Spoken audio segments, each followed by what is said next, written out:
So may ganun. You have arrived at another Sparks Perspective. Yes, the recap show for your favorite queer reality dating show in the Philippines, Sparks Camp. And today we are recapping episode 6. A lot happened in this episode. So we made sure na yung guest namin for this episode, marami ring masasabi. So, who do we have here? It's Miggy Rualio from Sparks Camp Season 2. Mabugay! Love Hello, it. everyone. Thank you so much for having me. And we're so glad you came on the Sparks Perspective. Kumusta ang experience dito sa Sis na Pop so far? Oh my God, so cozy here and sobrang welcoming ng vibe. Talaga ba? Yeah, thank you so Nako. much! Nako, ready ka na ba for baklaan today? Yes, of course. Nako, I'm sure marami kang masasabi because a lot happened in this episode. Yeah. Well, first question ko for you is, how has your life been after your Sparks Camp experience? Oh, okay. After Sparks Camp, a lot of doors ang nag-open for me. And yun, syempre nagkaroon tayo ng mga hosting gig, ng mga brand deals, especially nagkaroon ako ng TV series sa I Want. Love at First Spike, guys, i-watch nyo. Love it. She's an actor. Diba? No, I love that show. I Thank really you so do. Ang cute much. ng story. Your character is so funny and cute. When pag sumusulpot ka talaga, I know it's gonna be a fun scene. But how is the experience working on that amazing show? Oh my God, sobrang ganda ng na experience kasi sobrang passionate ng mga tao. Especially yung director namin, sobrang maalaga. And yung mga cast, sobrang ganda ng cast kasi mostly mga queer na mga actors and actresses. So parang wow, ang ganda. Sobrang inalagaan talaga kami sa set. Love it. So ito yung hard-hitting question ko for you. Anong real score sa inyo ni Emilio Diaz? Ay! Kinikilig! No, but like he's so cute in the show as Ang well. pogi ni Emilio. I'm sure. I mean, Promise. Emilio baka naman pag may time. Hello, Emilio. Emilio magre-review ng Sparks. I love it. But I'm so glad that happened for you. I'm sure the Sparks Camp experience does open a lot of doors. Pero balikan lang natin yung experience mo kasi I'm sure that kanina po kasi dito, we were previewing the episode din naman. Lumalabas po siya dito because we're professionals. And sabi ko talaga kaya, Miggy, triggering ba for you? Oh my God! Siguro nung pinanood ko siya, parang oh my God, dami nag-flashback sa akin. Mm-hmm. Kasi alam ko ang experience nung ganong party. Sa amin, luau party yung tawag sa amin. Pero dito ay gabi ng alak. Gabi ng alab. Yes, yun, parang gabi ng, ang correct, talaga yun, gabi ng alak. Dapat. Tama. Diba? Gabi ng maoy. Gano'n. Kasi ang daming nalasing. No, but how was the entire experience for you though? Oh my God, totoong lasing talaga kami lahat. Kasi free-flowing yung alak eh. I'm Ang dami sure. talagang alak. May tequila, meron pa mga soju na mga mix kung ano-ano, may mga beer pa. So parang lahat ata tinikman namin. So lahat kami lasing. Well, overall though, what's your favorite part of being on the show? Siguro pag mga words of wisdom ni Mother Mela. Aww. Kahapon nung pinapanood ko yung episode 6 Yeah. ng Sparks, sabi ko, oh my God, parang ang sarap bumalik sa camp. Yes. Pero hindi para lumandi ha.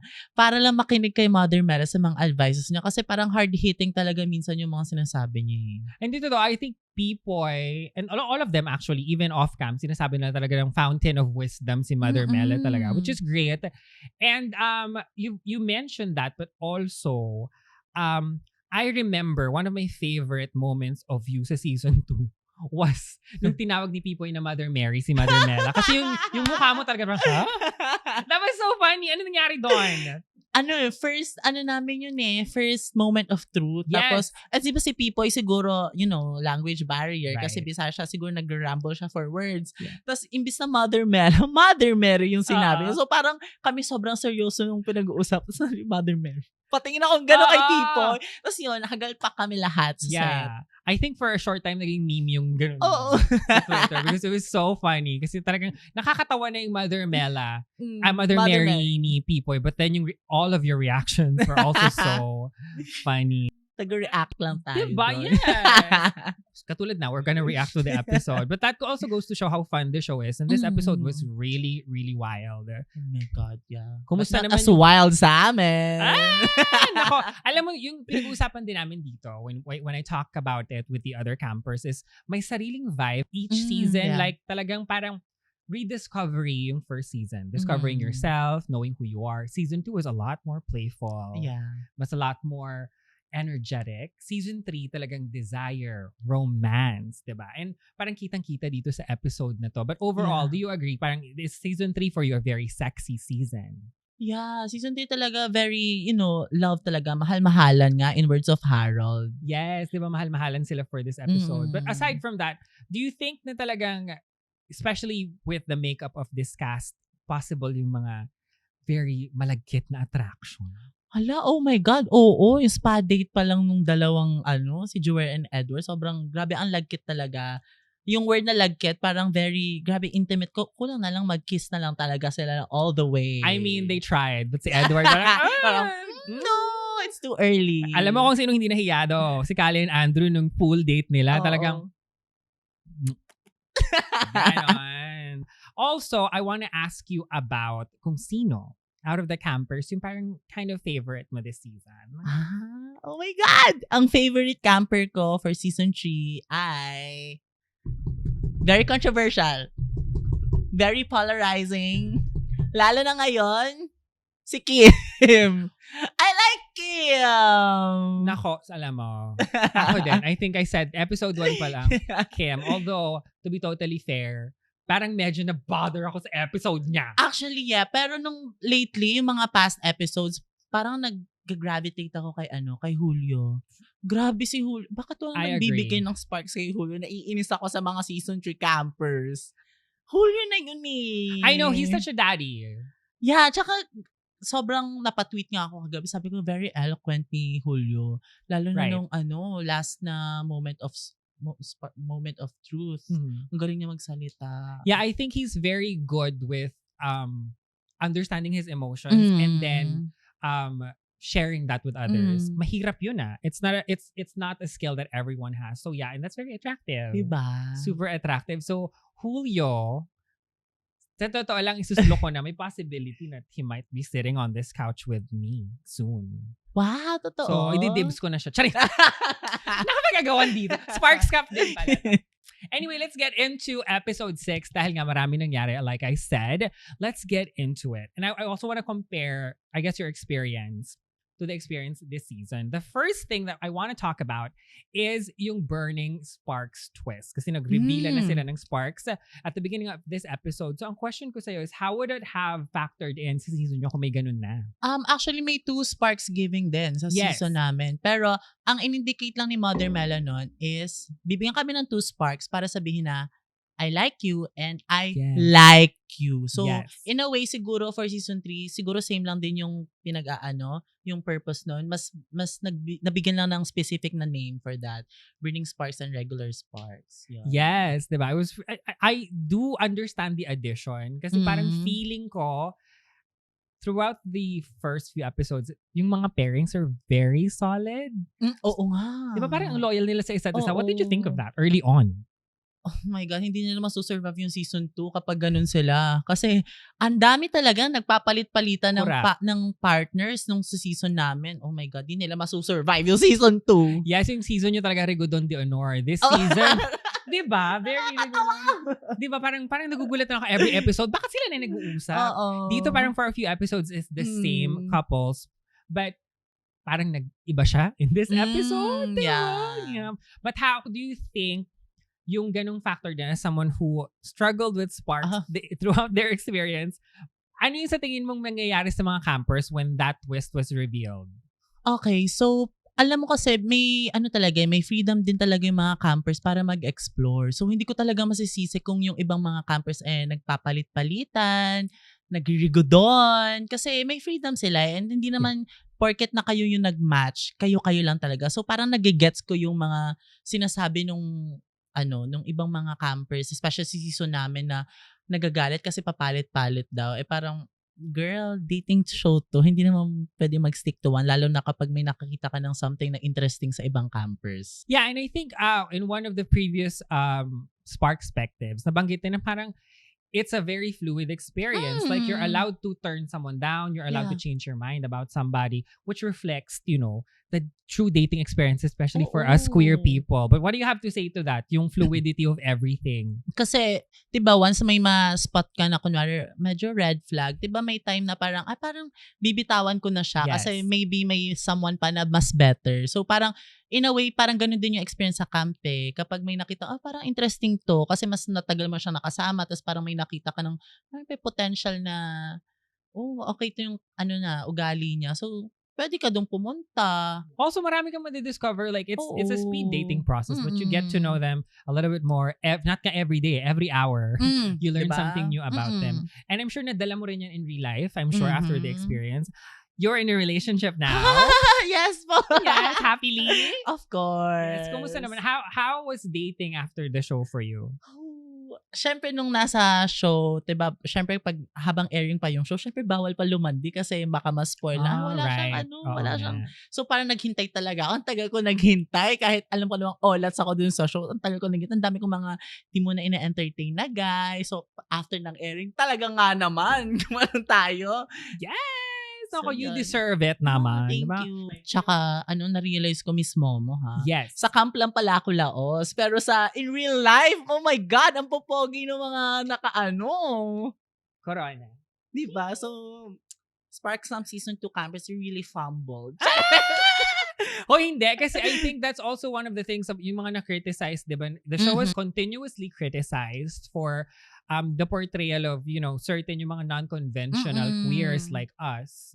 Na parang, especially sa season mo, you were representing a specific archetype of a queer person, diba? And parang yung journey mo did not really pan out in the way that people expected it to be. But in real life, Oo nga, diba? diba? So, take it with a grain of salt. At the end of the day, it's a show and you had a fabulous experience.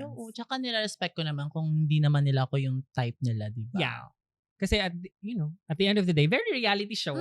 At the end of the day, ang mangyayari ay yung gusto mo pa rin mangyari. Of course. Diba? Kaya naman, nangyari yan for, I think, Julian, at least in this episode. Kasi parang he was struggling with Sparks. He received, I believe, 3 or 4 regular Sparks this episode. How do you think that's gonna boost his confidence? Very evident naman. Yung naka-receive siya, diba? Parang umano talaga siya. Nagka-confident talaga siya to go out there, magpakilala sa ibang mga, lalo na sa type niya na camper, diba? Kitang-kita naman sa episode 6. I mean, nakita naman na he tried. Yeah. Ang cute, actually si Julio, ang cute din ng reaction niya na parang he saw a lot of it in his box. Oh. But naman, thank you guys. Sobrang cute niya talaga. Very appreciative. Hi, Julio. Julio, kami naman i-appreciate. Pero yes, let's get back into the episode because this is a really exciting episode. Right after the Sparks giving, ay in-announce ni Mother Mela na magkakaroon ng gabi ng alab. Ang puso ay lumalagablab. Diba? Sabi ni si Harold Harold. talaga, diba? May writer ba siya? Next season, kunin yung writer si Harold talaga. Ang dami niyang dinadagdag sa show. At marami rin naman siyang pinatunayan this episode. But it was such an exciting moment kasi alam natin na pag may gabi ng alab, may gabi ng alak. Yes. Oh my God. And alam natin ang nangyayari from your season. Kapag ay pinugpog ng alak, ano mangyayari? Syempre, magkakaroon ka talaga ng kunwari ay tawag dito ay liquid courage. Yes. So, magkakaroon ka talaga ng tapang para, magpakilala sa mga campers na gusto mo. That was very important din na parang I know that ang dami na nangyari in the past few episodes, but this was a really important moment just to shake things up from like a reality show perspective. Pero para rin ma-testing yung mga kaugalian ng mga campers. Sa tingin mo, ano ba talaga kasi ang nagagawa ng alak sa ating mga bakla? Alam mo, lagi kong sinasabi kapag nawawala yung inhibitions mo, lalo na kapag intoxicated ka ng alak, in a way parang nagiging boost siya sa'yo, lalo na sa confidence mo.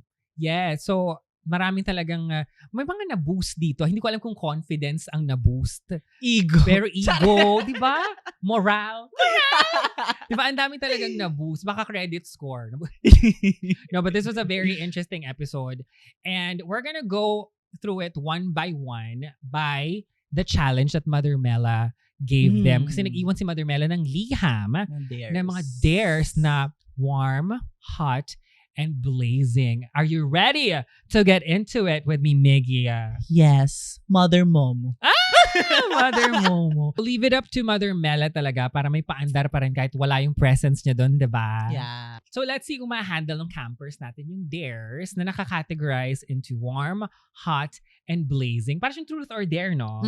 What do you think of a challenge like this? Oh my God. Nakaka-excite yung mga ganito ha. Yes. Actually, nung parang pinapanood ko siya, parang, oh my God, ano kaya yung mga klaseng mga dare? Siyempre kapag kami, of course, sa blazing kami dederecho. Right. And parang sila naman, I think most of them did actually go for blazing. Ayun, yeah. Gusto magpaandar. Diba? Ayaw mga magpatalo. Also, kung ang season na to ay about desire, syempre talaga namang kakagatin ang mga dapat ay, wow, diba? Sa'yo ba, ikaw talagang, I'm sure you're gonna go for blazing. Oh, of course. Anong mga dares to yung ginawa this episode na parang gusto mong gawin? Kaya kong, alam mo, medyo tame ha, yung mga dares ngayon. Kind of, I would say. Unlike nung sa season 2 na, well, sa season kasi namin, inedit talaga lahat. Lahat kiss! Yes. Lahat lap-lavan. Yeah. Tapos dito medyo kalma lang mga, eye contact lang for 10 seconds, mga gano'n, mga holding hands lang. Pero I think hanggang kaya kong gawin yung body shot na pagkain. Ooh! Kaya ko yun. Naman, parang tsaka lalo na pag masarap yung pagkain. Diba? Of course. Pag masarap yung pagkain at masarap yung pinagbabody shot time. Sabi mo kasi, medyo mas mainit yung sa inyo. Mm-hmm. But I think kasi there were reasons as to why these were the dares. Kasi parang may ina-unlock silang I guess behavior or at least questions. Di ba napansin mo? Parang the dares led to something happening in the episode which we will get into, di ba? Ang sarap ng pag-uusapan natin. Oh my God, I'm so excited. Yung first dare ay binunot ni Harold and it was to kiss the person you connected with the most for 5 seconds. Ang obvious naman itong sinong pinili niya, di ba? Oo. Di ba? So what did you think of that na pinili niya si Aaron?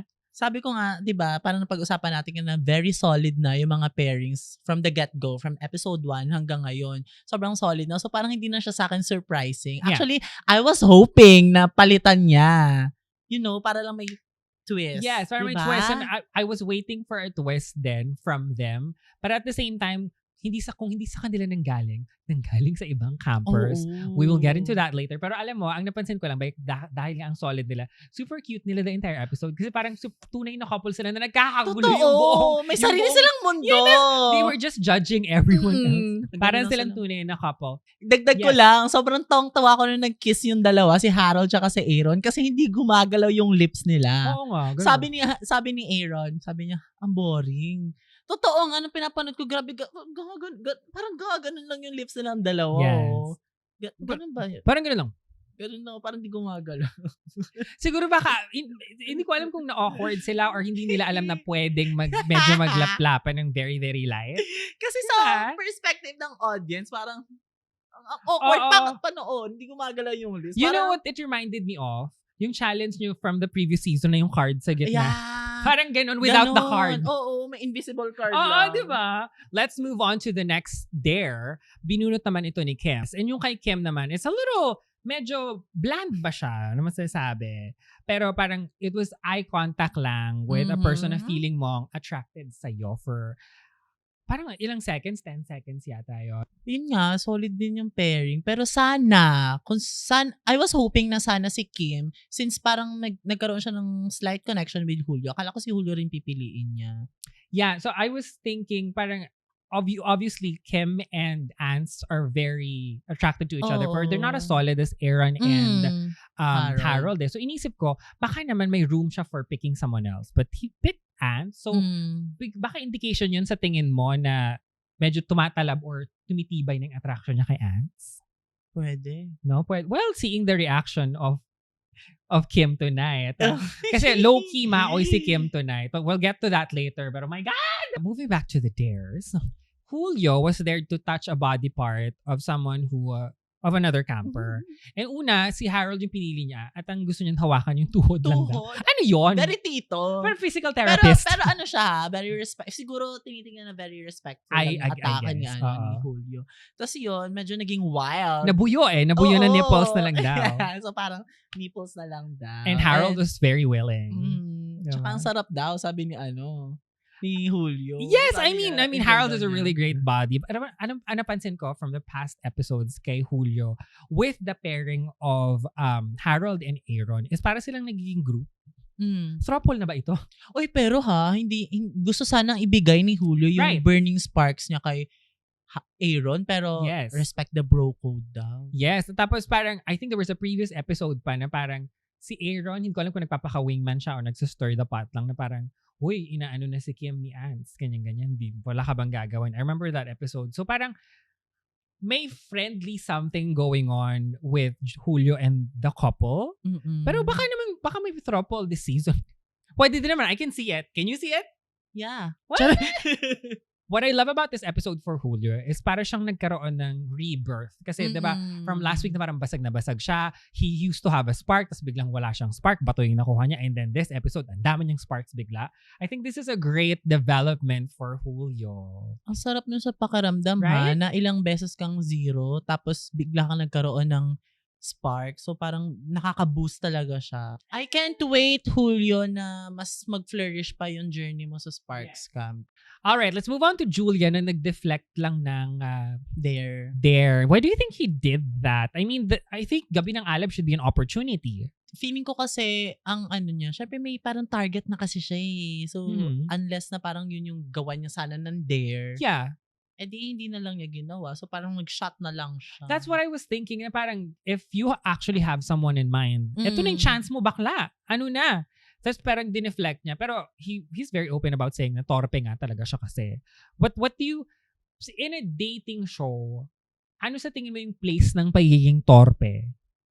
Alam mo, well, kasi siguro nung season ko, very mahiyain talaga kasi ako. Like yung Miggy na nakakausap nyo ngayon, hindi to ganito nung nasa Sparks Camp.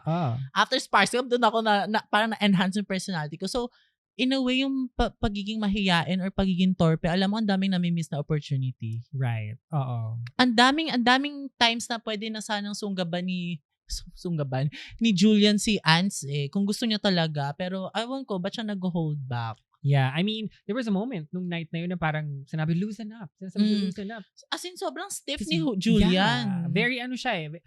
I wonder where that's coming from kasi marami na siyang na-reveal sa Moment of Truth. But baka may mga revelations pa siya in the next episodes. Abangan natin. Or baka naman, baka ganun talaga. Kasi minsan talaga kapag gustong-gusto mo yung tao, minsan It's true din. frozen ka. Yes, when you like someone so much, talagang medyo hindrance din siya. Well, abangan natin if Julian can break out of that. Let's go on and move on to Joer naman. Si Joer, ang maganda-ganda yung dare niya kasi it was body shot from the body part of someone you had a connection with. And syempre, not shocking, ang pinili niya ay ang katawan ni Edward. What did you think of that very sexy body shot? Diyos ko, ang gaganda ng katawan nila. Alam mo, pinapanood ko yung episode na to. Sabi ko, oh my God, ang sexy nilang lahat. True. Sabi rin ni Jairo, they cast them for that reason. Hot silang lahat. So, what did you think of the As in ba yun? As in sa nipples? Oo, as in. Do you like that? Ma-body shot ka bang person? Well, sabi mo kanina okay lang. Pero, hindi ko kaya sa utong. ako din, yung utong parang, Hindi ko kaya sa utong. parang hindi ko kaya. Whether it's done on me or ako yung hindi ko kaya talaga. Siguro pag chest, dito lang. Sa chest talaga. Pero yes. sa utong. Grabe naman yung utong. Well, good for them na kaya nila yon. Where, sige, manang tayo. Traditional Sorry. girls. Trad wives. Trad wives. But let's move on to Callie naman na yung dare again, another deflector of the dare. Hindi niya sinagot kung ano yung sino ang pinaka nagpapa-airbog sa kanya sa parang camp. naloka ako when I was watching the episode. Napag ganun talaga ako. I had to cover my mouth kasi medyo nakaloka ako sa question. Mga writers naman, ba't ganun yung tanong? Sino ang pinaka na-airbogan ka? Diba? That's a better way of putting it. Pero the term talaga was standing ovation. Oo nga, flag ceremony. Parang naloka ako. Tapos, I was really shocked na hindi siya nagbigay ng sagot. Because number one, it was just a fun question that everyone can laugh about. Number two, I don't think Andrew is the type to feel a certain type of way about it. Why do you think he deflected it? Oo nga. Feeling ko siguro kasi hindi si Andrew yung answer niya. Baka takot siya ma-hurt si Andrew. Well, in a later part of the episode, we see na may mas malalim pa nga silang kailangan pag-usapan. But that really shocked me. Yeah. But what do you think of the couple so far? Especially because sila yung parang sila yung original na naging solid this season and now they're at this point. Well, consistent naman silang dalawa. So, parang happy for them. Pero alam ko na may marami pang layers yun eh. May mga walls pa rin silang dalawa na yun nga. Tapos lalong-lalo na yung dalawang sparks yung binigay nila. Syempre na medyo nauga yung dynamics nila. True. And what made it hurt worse for me? Kung ako si Andrew was, siya yung pinili ni Kali, di ba? Ikaw yung mag-pick ng Dare Mo Next. And Andrew was asked to kiss someone from like the chest, neck, and lips, I think. At immediately, Kali siya. Diba? Sa lineup, who would you do that dare to? Sa season 3?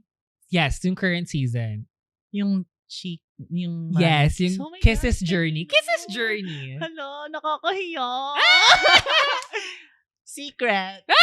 Okay lang, valid answer. Si season mo na lang. Para mas madali. Oh my God, feeling ko si Martin pa rin. Oh my God, Martin nga. Martin and Universe lagi nababanggit. Oo. No? Martin. Ngayon naman, dumako tayo kay Ants. Because Ants there was to, I believe, have someone lick off food off of his body. Medyo body shot siya, pero body eats. Body eats! Ang pinili niya si Kim to lick off sisig off of his chest. Medyo ew, gano'n. Kasi sisig, tas nasa chest, tas knowing sisig na very oily siya. Right. Uy, sabi niya, nasimot daw, kahit walang oil na natira. Oo, so parang, oh my God, pag ako yung parang, hindi ko kaya. For me then, because it's sisig. If it was sweet, like, I don't know, chocolate syrup. Yeah. Kaya ko. Kung alak, sisig. kung totoong body shot siya. Pero sisig, I was like, ew. Oo. So, Key, may question kami. Ang sisig ba ay may mayonnaise? Alam mo, Kim. Authentic ba siya nakapampangan sisig? Eto na, pumunta naman tayo sa ginawa ni Edward. So, Edward's dare was to be Magic Mike. So, nagbigay siya ng lap dance. To obviously, sino pa ba? This is Joer. How did you find the dance? Okay naman yung lap dance. Kasi well, to be fair, sobrang sexy talaga nilang couple. Feeling ko sila talaga yung body ng season. I agree. As in, sobrang fit nila. So, parang nung pinapanood ko, okay. I mean, sexy. He looks the part. He really looks the part. Pero, alam mo, iniisip ko, because I've never gotten a lap dance. I wonder how, kasi parang ang awkward, especially if it was like in like a live setting na parang nasa club kayo. I can't! Nakakahiya! Kaya mo? Have you tried? Lap dance. I think na ganun na ako. Oh, how was it? Viewing party ng Hosik. Oh my God! Tapos parang nanalo ako ng challenge. Hindi ko naman alam ano pala, lap dance pala. Grabe. Yes. Medyo nakakahiya pala kapag may gumigiling na lalaki sa harap mo. That's what I'm saying. But how was the experience? Na-enjoy mo naman? Nalubos mo naman? Diyos ko, parang namumula na ako nung time na yon. Kasi hindi ko talaga ako sanay sa mga ganun. Like yung mga, tas yung mga, pinakahawak pa sa kanya. Oo nga. Parang first time ko makahawak ng abs, no? Gumaganon pala talaga siya. Girl, nako. And kanina earlier we were talking about this kasi parang Miggy is very demure. I got out demure this episode. So, oh my God, talagang nakakaloka talaga yun. Parang hindi ko rin kaya, nakakahiya. You should try, Miss Mom. Alam mo, nakakatakot yung mga ganun. Sinispeak natin into the universe kasi yung mga tao sa paligid minsan gagawin yung surprise sa mga birthday. Sa mga friends po ni Miss Mom, alam mo na. Takot ako. Those were all the hot blazing. Tama ba? Sorry. Yes. Anyway, those were all the hot blazing challenges. And hindi sila lahat pala blazing, parang mga warm lang. But some deflected. But yun nga, dahil sa mga challenges na yun, certain things happened during this gabi ng Alab. It was fun. Though medyo na-sad nga ako kasi yung iba nagde-deflect. Yeah. Like, if anything na mag-loosen up or at least magkaroon ng fun, eto na yun yung night na yun. So parang somehow medyo missed opportunity. Lalong-lalo na para mapakita mo talaga yung personality mo. And pakita mo yung fun and wild side mo. So, sa mga nag-deflect dyan. Charos. Di ba I don't know, baka age group ko lang. Ito yung mga tinatawag na KJ. Oh! Diba? Yun naman yung pinaka-shady kong sinabi sa buong season. Hindi, I mean, ako rin naman, I would, kung ayaw ko talaga, I would deflect. Pero, yun lang, parang, especially for some of the campers, it was kind of a missed opportunity to do something with your journey. Diba? Pero, I think in the next few episodes, malalaman natin kung bakit din naman talaga. But one of my favorite, or one of the most interesting moments that happened was, after the whole thing, Edward pulled Ants aside And I was, nung una, nagtataka ako. Sabi ko, bakit kaya? For what reason? Kasi hindi ko naman napansin throughout the season na talaga may connection siya kay Ants. Save for the fact na nung first Sparks Giving, binigay niya kay Ants. But I thought wala na yun. Medyo aware na siya. But he pulled him aside to tell him na, umamin siya na, ikaw yung binigyan ko. Why do you think he did that? Kasi nga, di ba, crush nga daw niya since day one si Diba? si Ann. So, medyo yun nga, sabi ko nga, yung mga gantong party, opportunity siya para mag-branch out, para makakilala ka ng ibang campers. So, feeling ko nakita yun na opportunity ni Edward para mas makilala pa si Ans. Yeah. Di ba? I do think it was not the smoothest approach kasi parang, not na-off si Joer, but I feel like it was, may na-off. Si Kim ang na-off. Parang, I mean, I would understand. I'm kind of a jealous type. So that would have been so odd. Ikaw, if that was a situation for you, for example, na yung parang may connection ka with this person, tapos he was pulled aside for a private conversation. Parang gets, Kim. Gets naman kasi kapag, akala ko ba tayo yung ano. Pero then again, kailangan this is a dating show, kailangan talaga explore ka pa ng ibang ano. So, di ko rin masisisi si Edward. Yeah. And si Kim naman, si Selos naman.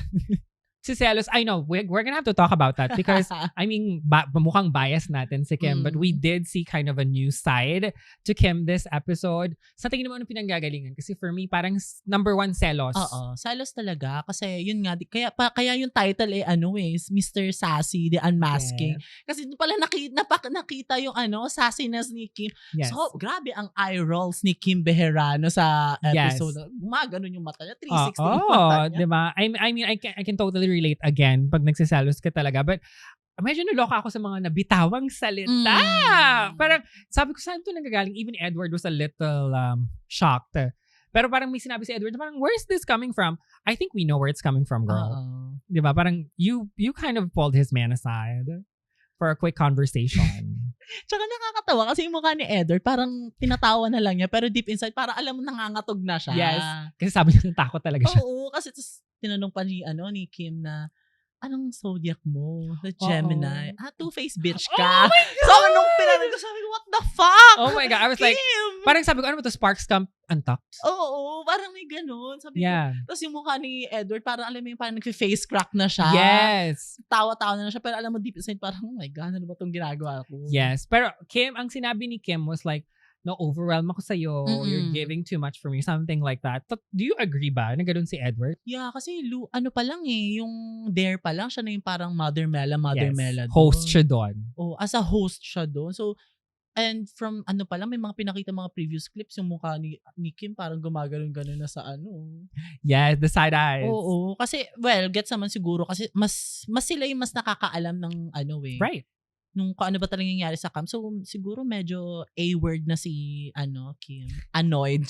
Annoyed. Maoy na nga siya eh. More than annoyed, maoy na talaga siya. Pero, I understand kung sa point of view ng mga tao, medyo overwhelming nga yung energy ni Edward. Gets ko rin naman yun. I did like, number one, how Edward handled it. Na parang, okay, medyo I feel very attacked! Give natin kay Edward na. Sobrang galing niya mag-handle nung ganun. Kasi kung ako yun, baka umiyak na lang ako. Correct. Pero I wanna give it to Kim din kasi parang sabi niya nga sa confessional niya, nagkaroon din naman ng resolution. They did get to know each other a little bit more. But I wonder how this will change the dynamic for the two of them. Kailangan natin makita ang raw file. Oh my God, yes.